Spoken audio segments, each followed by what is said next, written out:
Hello, you wonderful people, and welcome to another episode of Not Too Comic Book. This being a show where I talk about TV shows that are adaptations of comic books. For today's episode, I'm going to talk about the latest episode of The Flash, as well as the latest episode of Legends of Tomorrow.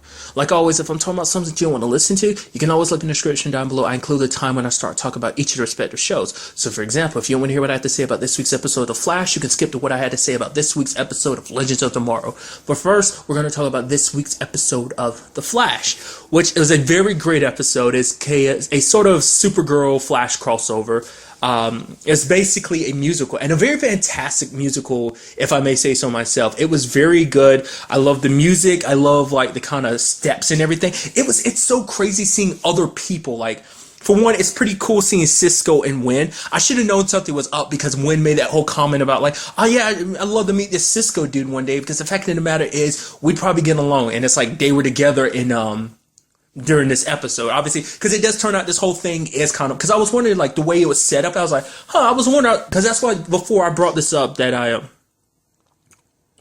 kind of thought that I don't know if I brought this up in a video or anything, but my thought was like, oh, maybe it would be like Mix, who came back and is the one who did this whole situation. I think I brought this up during the Supergirl episode yesterday. I can't remember. Once again, terrible memory and everything. But I was thinking like, oh, so this whole thing's a dream. I was like, oh, I thought this was actually happening. I thought they were brought to. It's like, no, it's all a dream. And basically, it's because Kara and Barry, who Barry gets put in there too, are both kind of nuts for musicals. It seems like Kara just like always watches like The Wizard of Oz and stuff like that. And for Barry, he grew up watching a lot of musicals with his mom, because his mom is like, musicals, like everything just kind of has a way of making things work out in the end. So. But like getting back to it, it's just like stellar performances from everyone that bust out in the song. We already knew Joe could sing just because it's like his Earth 2 counterpart was a singer. Obviously, Victor Garber, aka Stein, obviously he's shown on multiple occasions that he can sing. But it was stellar seeing Win and Cisco bust out in the song. They were just fantastic. Same thing for Barry and Kara. I was actually surprised. I was like, oh, is that, like, I was listening to her voice. I was like, is that really Melissa Benoist? She has like a very lovely singing voice. And just overall, everyone just had a stellar performance. The one that got me the most is John Barrowman, Merlin. I find it funny that I keep bouncing between people. Like, the people I do know their name for, the actors' real names, like, I don't ever say. Like, for example, rather than saying Jesse O. Martin, I say Joe. It's like, I think it's so funny that I'm doing it. But nevertheless, it was like, what? Seeing him, like, because obviously this is somewhat like an alternate version of like almost like Malcolm Merlin. You see him under the context of like in this dream world, that's Malcolm Merlin, and he's around dancing and singing and pretty good at it too. And I'm just like, dude, it's the whole like full blown musical number. Basically, they got to put them in there. His name is the Musical Meister. I don't know if he's actually like a real DC person within the comic books, or whether he's just someone that they made up specifically for this crossover. I would assume that he probably is someone, because it seems like more occasions they do typically pull from like real stuff. It's like, I mean, granted, I could be wrong, but I feel like they pull from their category. It's mostly probably people that are of the kind of like very like low tier, like, you know, like popularity scale. Like, for example, with Ragman. Ragman is like a very obscure... Him and Wild Dog are two obscure characters that Arrow pulled from, so I'm thinking maybe same thing for the Music Meister. Maybe he's the same way. Seems like he's stupid powerful, too. That's why I was thinking, like, it's kind of interesting, because he looks like he works on the same wavelength as, like, a fifth dimensional, like Mix, because like he can pretty much do anything, because basically while they were in this world, in that dream world, he basically was able to he was able to drain away their power. So he had Barry's speed and Supergirl's heat vision. So I was like, holy crap. But I really appreciate that like three-way team up between John, Cisco, and Wally taking him down, because this is also a big moment for Wally, because this is the first thing that's happened for Wally since like getting free of the Speed Force. Because for him also, it's like, you know, and even you see the Music Meister being like, oh, you're scared, aren't you? He's like, no, I'm not. Like, I mean, go right ahead and bring it up. The fact is, the whole, like, all of this was for the ploy of like fixing Barry and Kara, because it's like he sees that he's like, there's two people here who are brokenhearted, and I'm just here to, like, you know, fix them. It's kind of teach them a lesson that basically, even though they're heroes, that they basically sometimes, you know, heroes kind of need to be saved from themselves sometimes, that they need to like let the people that love them be there to help them. Just because you're a superhero doesn't mean you can't be saved from time to time, you know? It's kind of the message he's getting across, that, you know, kind of open their eyes and their hearts back up to love, you know, that you can't just let the fear of like, you know, what could happen prevent you from going forward with something that could be magical and special. I think it was also about helping Wally too, because he made such a point to constantly berate Wally because he wanted Wally to kind of snap out of it. So, because I'm sure for Wally, it's just, you know, obviously just living that as long as he did in the Speed Force, because, you know, time works differently, so there's no telling how long he was there within the Speed Force, but also afraid to act because he doesn't know if, like, what if he messes up again and causes something like Saboteur to happen again, you know, it's just like that fear of doing something wrong too, bouncing around in his mind. So, but I also love the reaction where, like, yeah, John's like, oh, I'm going to, and Cisco's like, don't worry, no, John, I know got this whole, like, military dude thing going on, but, you know, you gotta leave this up to us. We're the people with powers. And then John transforms and he's just like, oh, yeah, nice green face and awesome cape and everything. He's like, and Demonio's like, yeah, John is a lot more than just a pretty face. And it's just like I said, just a team up of just like, opening a breach for John to fly through, go up to the Music Meister, knocks him down, and then Wally comes through with the super fast punch and knocks him back, and it's just like, it was a good combo, and it was nice to see them all working together like that. But obviously getting back to like the main thing of the episode, just I love the storyline, just how weird and awkward it made everything for him. I just naturally love so much about it, because like he was explaining like, okay, the only way you can get out of here, and you have Kara being like, oh, follow the yellow brick road. He's like, no, follow the script. And she's like, oh, right. Just like super excited about everything. I also love the fact that Barry's like, okay, step back, I'm gonna kick down the door. She's like, no, I'm gonna kick down the door. He's like, oh, I'm sorry, I didn't mean it to be some like gender thing. Okay, we'll both kick down the door. And then on the other side of the door, they find like their significant others on the other side making out. So it's like, in this world, who Mon-El is and who Iris is, and they're like lovers from rival gang families. And it's just like, it's super awkward, because it's like, obviously, Kara and Barry are in their respective situations with their respective significant others who they're seeing in this world making out and being in love. It's not the easiest thing to handle. It's just like, wait, whoa. And I love it. And also the fact is, you're like, okay, you need to go tell your parents the truth. And they're like, okay. And they were like, man, things are easier in musicals, aren't they? That didn't happen. To me, I was like, no way it's that easy. Obviously, they're lying. They're just telling you that so you leave them like, oh, no, Iris is dead. Oh, Mon-El went. Oh, they really did. It's like, wow, things really are easy in musicals just to piece together like that. Just overall fantastic. Then like you have that conversation, and because Iris, her character is like, oh, dads, and then Barry's like, dads, and they're like, you got a problem with that? He's like, nah, man, I love musicals too. It's just like, that's so interesting that they're her parents. The fact is that they bust into song, and then once again you see Malcolm bursting into song about this whole situation. Just kind of like, oh, okay, we accept it, you know. Because the whole point was to kind of, you know, once again, the whole point is teaching Kara and Barry to kind of look at things a little different. In Barry's case, to not like give up on love so easy, especially because when you find that love, it's something special, and you hold on and you fight for it for dear life. And in Kara's case, it's like, realize that there's a reason why, you know, Mon-El kept the secret from her, and to take the time to sit there and listen and understand. It's like you're telling him, you know, in Barry's case, he's like telling her dads that, hey, you know, the fact that she's a grown woman, she found a love that she, you know, no matter what the difference is between you guys, the fact is that she loves him so much. But the fact is, she also has the courage to come here and tell you guys the fact is that she is in love with someone that is from a rival group, that, you know, that should show you just how important this is to her. And in Kara's case, it's like, oh, the fact is your son hid it from you. He hid it from you for a reason. So you got to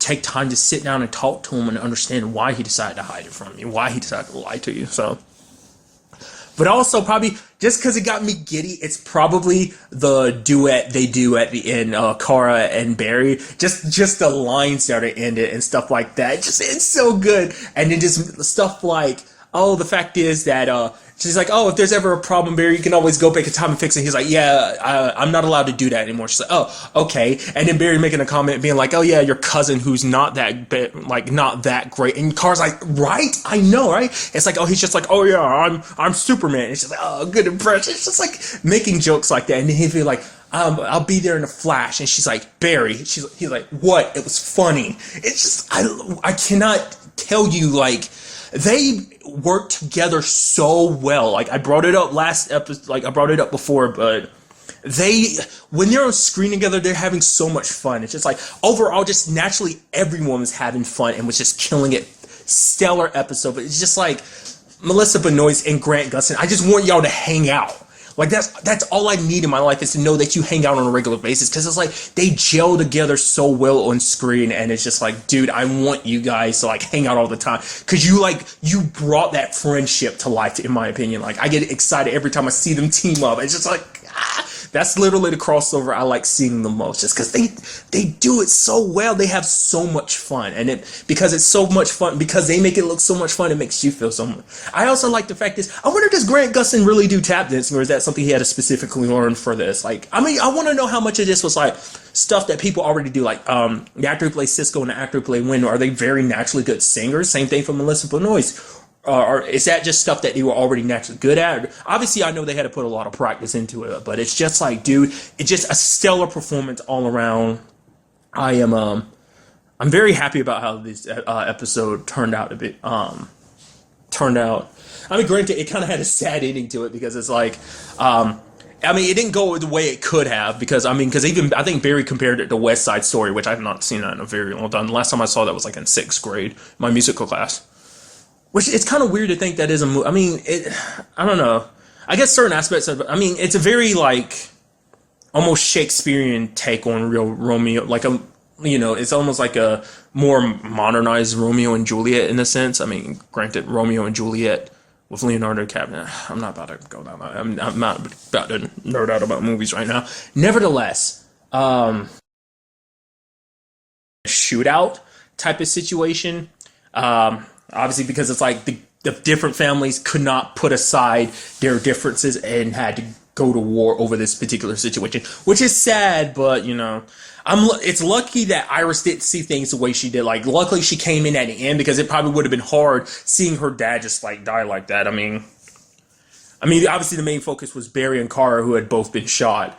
And, because I knew something I was like, okay, that's a little weird. He's being so helpful over the fact that he's like, oh yeah, all you have to do is you two have to go in there and save them. It's like, do you love them enough to go in there and save them? Which they were able to do. So it seems like everything is good on all fronts. It does seem like Monel and Kara are good. She said if he ever lied to her again, she'd drop him out on him. He's like, oh, you mean figuratively? She's like, no, not. It's like, okay. And then Barry and Iris seem that they're good too, after Barry does his kind of solo thing and he proposes to Iris again, this time from the heart. So it is good. It's all worked out, and I just can't. I got so giddy. I was so happy with this episode. It's such a good episode. Because it's not like getting too caught up in everything. It's not like, getting caught up on all this Savitar stuff. It's not all about getting caught up on like stuff that's going down on Supergirl. It's just kind of like a fun little story that they got to tell, and I appreciate that. It does bring up many questions. I saw the previews, caught stuff a little bit about Supergirl. Well, obviously, I won't go into it. So, a very interesting episode coming up. But I didn't see anything of the Flash, so I'm very interested to see where things kind of goes from here. It seems like everyone's kind of more on a stable ground. Like a lot of the distrust and stuff, like all those Savitar's predictions are past. And granted, we still have to worry about him and Iris and stuff, but it's a situation where it's like Barry isn't going to be focused on that. Like, oh, all there is to save Iris. It's like, no, now he's going to I'm going to love Iris, but I'm also going to work with everything I've got to protect her. But I'm not going to let that deter away, that becoming my main focus. Loving her is what, comes first. Protecting her is a very close second, but that love has to come first. Because that's the most important thing. Because that love is the reason why you're trying to fight to protect her in the first place. Naturally, you're a good guy and you're a hero, so obviously there. But it's also mainly because, you deeply love each other. And that's best people to fight for in the world, They're your main motivations to be the best version of yourself is fighting for the people you love. So I don't mean to get all gushy about it and kind of get all cheesy like that. So I do apologize. So I just cannot reiterate it again how much I love this episode. And I want me some... Because this gets me excited too, because this means like we might not have to worry about like one-off crossovers like we did with the Heroes versus Aliens. That obviously will get some smaller crossovers here and there probably going forward too. So I really appreciate that, because obviously you can have your big budget ones, but at the same time have your smaller ones too, because it's like, because that's one of my favorite things about anything is these interactions between these characters, their friends and everything. And it's just like, because I love interactions between, like, because I love this DC cast. I love every actor in these shows does a fantastic job, and they make me love and care about these characters. And so it's like when you see them interacting with other characters from another show, it's so, because I don't see crossover stuff that much. There's like a few stuff here and there that you might see crossovers with, but to see superhero stuff, it's like watching a cartoon or reading a comic book, because it's like, then it's because it's all connected in the universe, so obviously they're gonna meet each other. It's like, oh yeah, of course, Barry's gonna run into, using it for example, like run into Batman or something like that. It's like, it's not that big of a stretch, but here it's just obviously these are very isolated worlds, and I mean, granted, 3 of the shows take place in the same world technically too, because one deals with time travel like the other is on a completely different Earth. But that's really all I'm just trying to get to. And I'm very curious to see if we see the Music Meister pop up anymore, because he did just vanish. So it was like, because even like HR was like, okay, so are you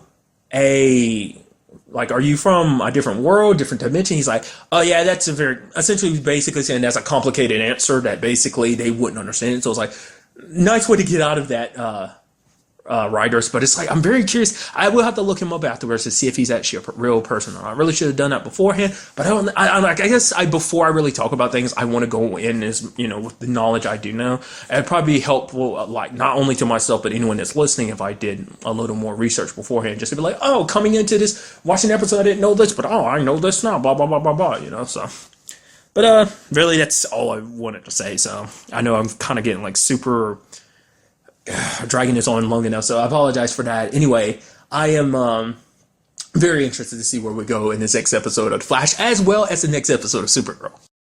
And now moving on to this week's episode of Legends of Tomorrow. So in this episode, we got the team putting the entire Spear of Destiny together after they got the other 2 pieces. Because it's very interesting. I never once thought, where is the Legion of Doom hideout? And it's like, it makes sense where it is. It's the vanishing point where the original Time Master's base of operations was. And it's like, makes sense. It's very hard to tell, because that exists outside of time. So it's like, that way it'd be very hard for the team to actually track you. It's like, how does a speedster do that too? Like, I feel like he's the one that led them. Maybe, I don't know, like, is that an easy thing for a speedster to do? Like, granted, a speedster can run through time, can run to different Earths, so maybe escaping the timeline isn't that kind of existing outside of time. I don't know, that just seems like, I guess that also means that's somewhere that even, like, the Speed Force can find you, because that thing was sent after him, because it's after his, that time wraith Zoom thing.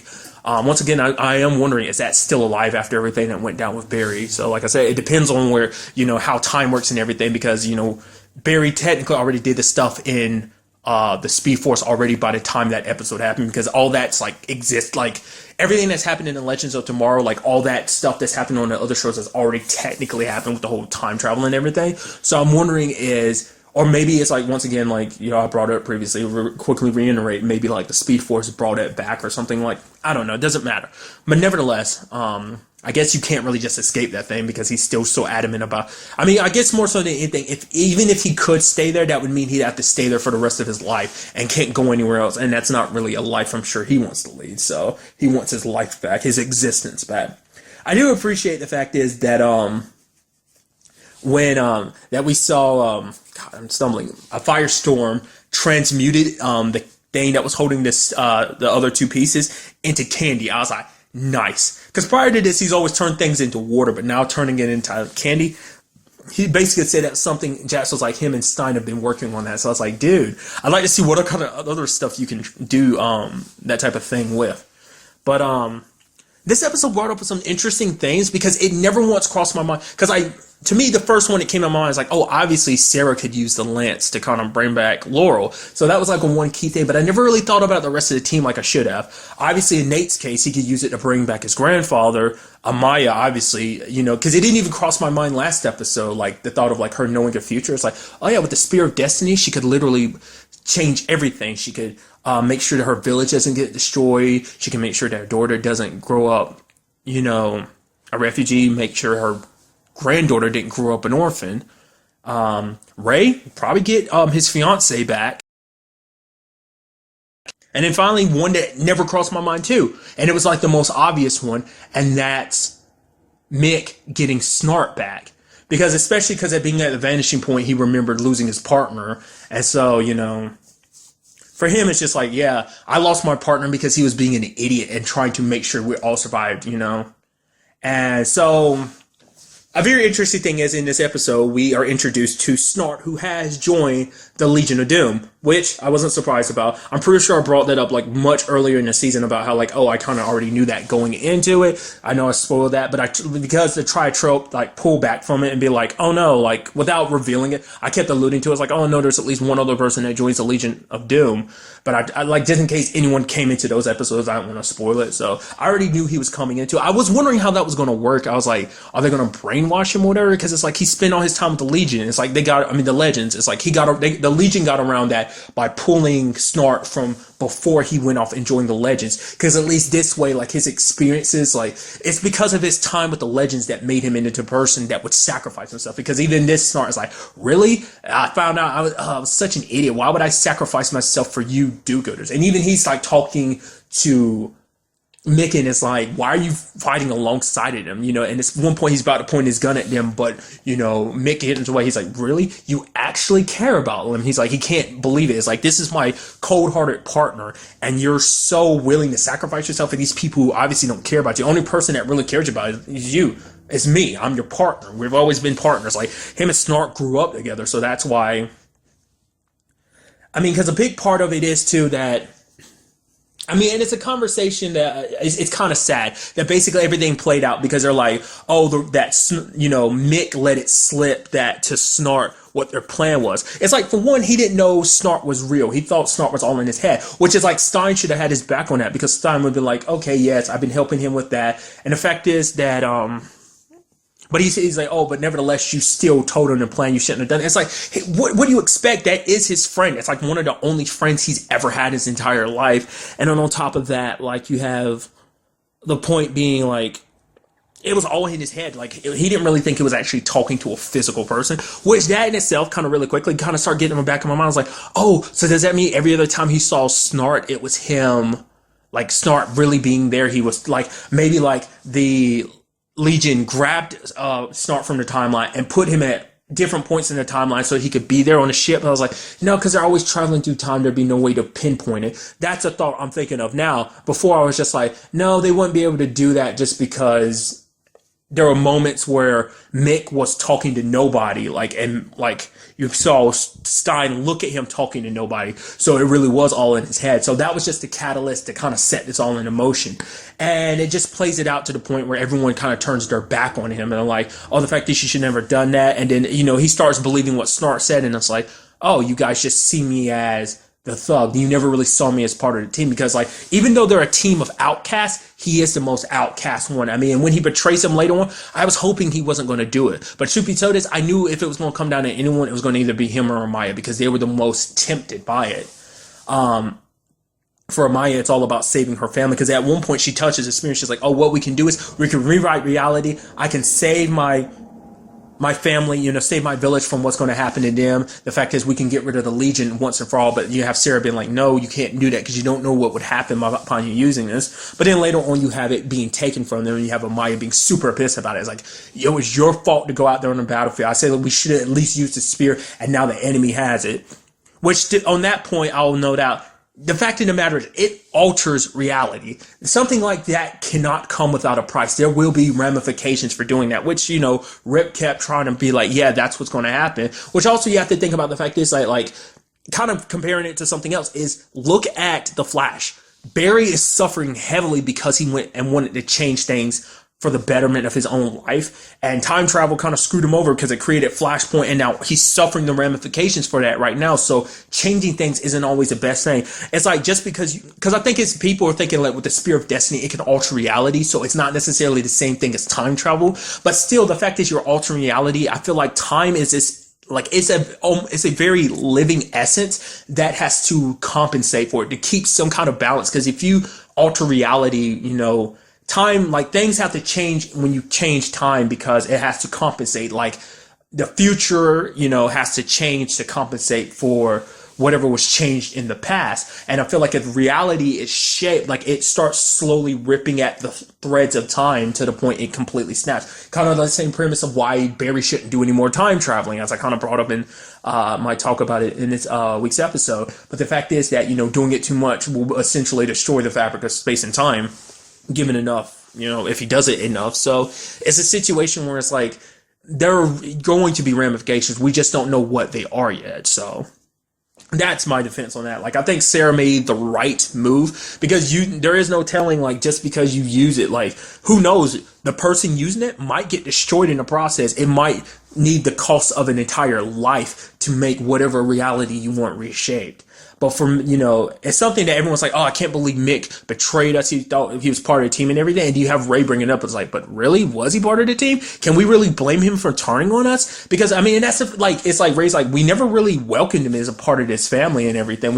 We always did look at him as like a bad guy, which is sad, because like, Mick has shown on multiple occasions that he is a good guy. Because even Amaya brought that up like early in the season, like that Mick tries to hide it, but there's actually a good guy underneath that. Like, I feel like a lot of people, in particular Stein, kind of tends to kind of look down on him, but it's like, because he does look at him as a bit of a thug. And it's like, it's sad because like Mick has done a lot, because I feel like out of anyone, I think it makes the most sense why it was Ray out of anyone who kind of stood up for his defense, is because out of everyone on the ship, Ray's the only one that ever got close to Mick other than Snart.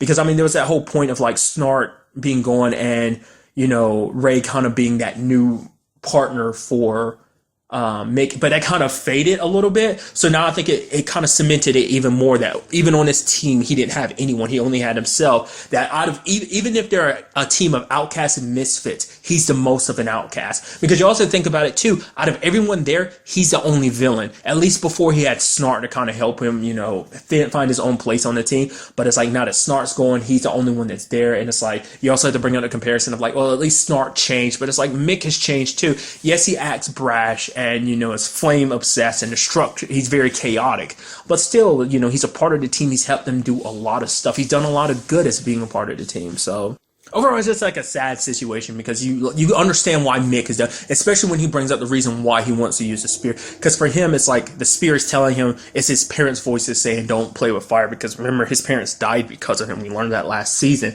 And so it's also about, it's like Mick is probably like trying to, like for him, it's also about changing who he is, because he probably doesn't like who he is. Like, it's not even just the team that doesn't like him as who he is. He doesn't like who he is, because it's like, as part of this team, like, he only has himself. Like, at least when it was with him, at least when he had Snart, being himself wasn't a bad thing. It's like, he's part of this team, steal stuff, be chaotic and stuff, watch the world burn. So, but now that he doesn't have Snart, and I think it makes me wonder what's going to go forward with him and this Snart, because this isn't the Snart he knows. It's like, yes, it's somewhat the Snart he knows, but it's not the Snart he got to know later on, the one that was willing to sacrifice himself for him. And because it's like, the question is, would this Snart do that? Like, even though he claims to be your partner and everything, does he even have your best interest at heart? Or would he kind of, would this Snart kind of turn on him in the moment he gets a chance? And I think he would, because this Snart, Snart's always been kind of loyal to a certain extent, but he's not afraid of turning on people in an instant. We saw that with Mirror Master when we were looking at the past a little bit on The Flash. We also, seen that with his past partners too. So, like, you have Mick being one of the most consistent people in his life. So maybe that's one reason why he would never turn on. But still, given the right motivations, who's to say he won't? It makes you wonder what it is Snart's going to do. Because everyone has their, once again, like everyone on Legends has their reasons for using it. Everyone on part of the Legion has a reason for using it. Malcolm used it to rewrite Tom. Probably, I don't know if it'd be about bringing his wife back. Definitely Tommy, but I think probably bring his wife back too. For Dark, it's rewriting his destiny, knowing that he's going to die and everything, prevent himself from dying. and then you have Eobard trying to reestablish his own existence. So at the end of it, we do see them all kind of grappling onto it, and his bright light shines. I'm very curious to see what that is, what that entails, what that does to things. So where do they stand? Part of me was also hoping that basically this would all be a plan by Mick or some way, but I feel like obviously eventually he will change back over to the good guy's side, because like, I don't know, just because he's not 100% a bad guy. He has his reasons for doing this. Like I said, like Amaya would have used the staff too, you know. I mean, and she has every right, like, to want to, like, having seen the future. That's the problem with knowing the future. It changes everything, because you don't look at things in a very, you know, because like Amaya's the most like, hey, like, you need to kind of logically look at this. It's kind of like the whole speech she was kind of giving Nate last episode, but when he brought up her, and he kind of goes back to Nate, he should have never told her about her future, and because he did that, it made her look into her future, and it made all that, it put those images in her head, like, because it's one thing hearing it, but to actually see the future is another thing. And it's, you know, kind of like Barry being obsessed with trying to save Iris. Is like her, it's all about trying to stop the future that will be her family's undoing and stuff like that. So, you know, for her, because I was actually kind of wondering, he was like, yo, we can use, because Mick was basically offering her to come along. So I was like, is she going to? But she decided not to. But I'm sure there was a part of her that was tempted to. And once again, I wouldn't blame her. Just like I don't blame Mick. It's just, that's the power of the spirit. It tempts you with what you want most. But most people have been able to fight their temptations. But because I think on some level, everyone else has kind of accepted things as they are.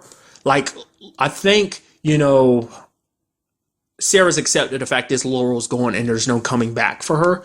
I'm thinking, especially after like the Heroes versus Aliens, because that gave her kind of closure. I think it gave Oliver closure too. I mean, granted, that kind of got wound back up when Earth 2 Laurel came, but nevertheless, Black Siren.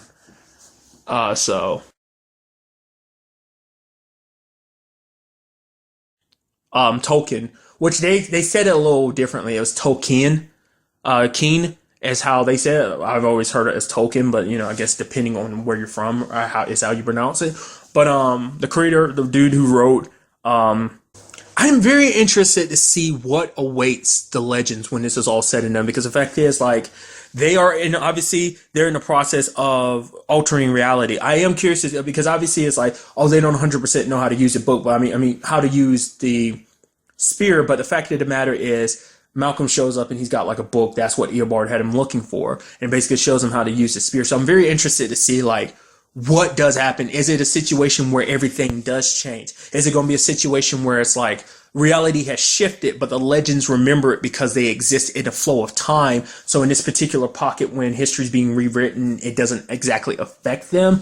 Or will it be a situation where it's like they're in a shift and then all of reality gets rewritten and they kind of get pulled into it? And you know, maybe it'll be a type of situation, kind of, I know I'm kind of crossing borders here, but maybe it'll be a situation kind of like the latest, I don't know, I can't say that because that's spoilers for Legion. So, and essentially, me saying this is kind of spoilers for Legion too. Essentially, they get caught into reality and are like, oh, something's a little off. Like their entire lives change too, even though it was like this very like, what's the word? A very located like shift in reality, but it still has like a vast effect and affects everyone, and the Legends themselves get pulled into it. And it's kind of like, oh, they're stuck living these lives, but are like, but there's this something inside their heads being like, oh, something's just done off. It feels like there should be more to this than that.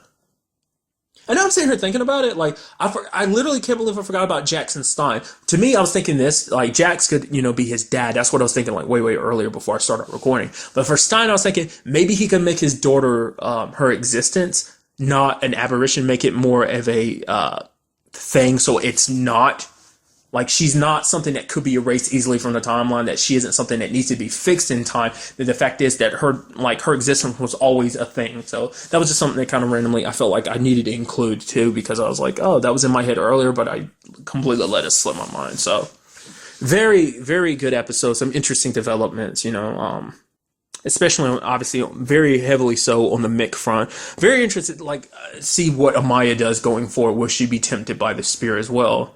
So, but really, that's all I want to talk about in this episode. Till the next time we meet, be happy, be safe, live life to the fullest, and enjoy it. Good day and goodbye.